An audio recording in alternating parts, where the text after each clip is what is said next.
work for him or what? Are you out of your mind? Yeah, he's taller What than am I me, doing and he here? said, I don't he's need gonna this. nail me? Yeah, because he's Ringo. Listen, you stupid Right? little. You want me to leave here? I can leave you in the corner by yourself. Now behave yourself, act like a grown-up, and stop being a baby. I'm nervous, okay? I know you're nervous, but look at him. Don't make me worse, okay? You're making yourself worse. Okay, relax now. You relax. You get out there and you show me what you can do. You pace yourself. You be the boss.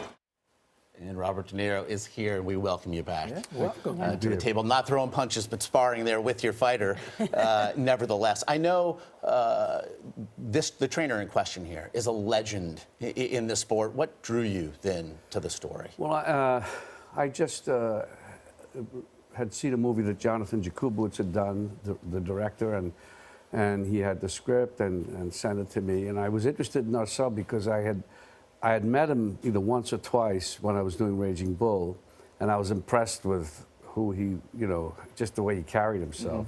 He wasn't like a typical trainer that I ever saw. He had an elegance about him. He was always dressed up. He was like a banker or something. And so that interested me. So I looked into as much about him as I could, and met his wife, and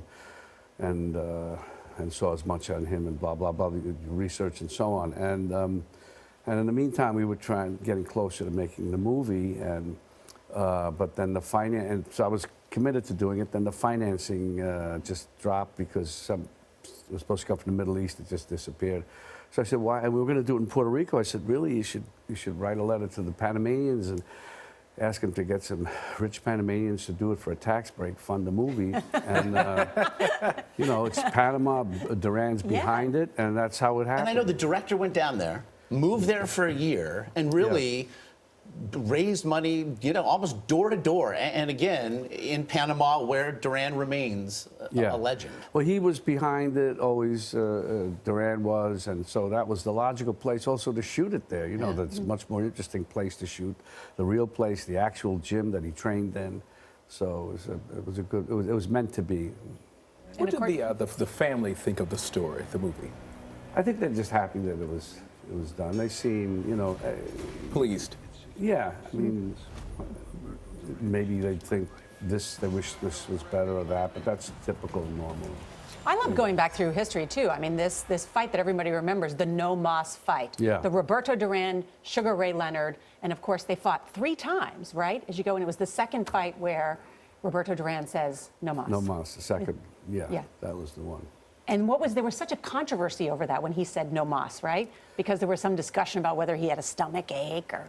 He said that he had eaten too much and he had a stomach ache and then and he even says that he never said no mas. Somebody picked it up. It has become lore as much exactly. as So that's what it was. What did you like about Ray Arcel? I mean, the relationship he has with Roberto Durán, he talks a lot about his mental fitness, not only his physical fitness. Well, he was a cerebral guy, Ray Arcel, from what I found out and saw, but very, emotional about Durán and very about his fighters. He had over 20 champions, and so he was disciplined as far as not eating certain things, taking care of himself, and so on.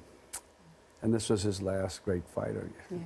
So back to you. Your daughter actually played your daughter in the movie. Yes. What was that like, working with her? It was good.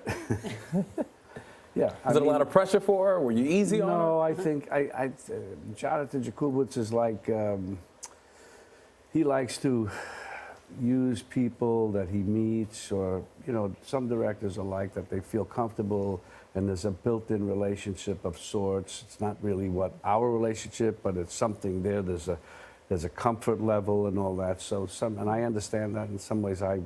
As a director, only 2 movies I did, I have somehow had the inclination of done it here and there with people. David O. Russell does that sometimes too. So it's a nice thing. As somebody who knows perhaps as well as anyone what boxing is cinematically, what it can be, what was it like to return to the sport? Why do you think the fight game resonates so much? It just, it is. It's the ultimate match between 2 people. There's nothing going to go past that.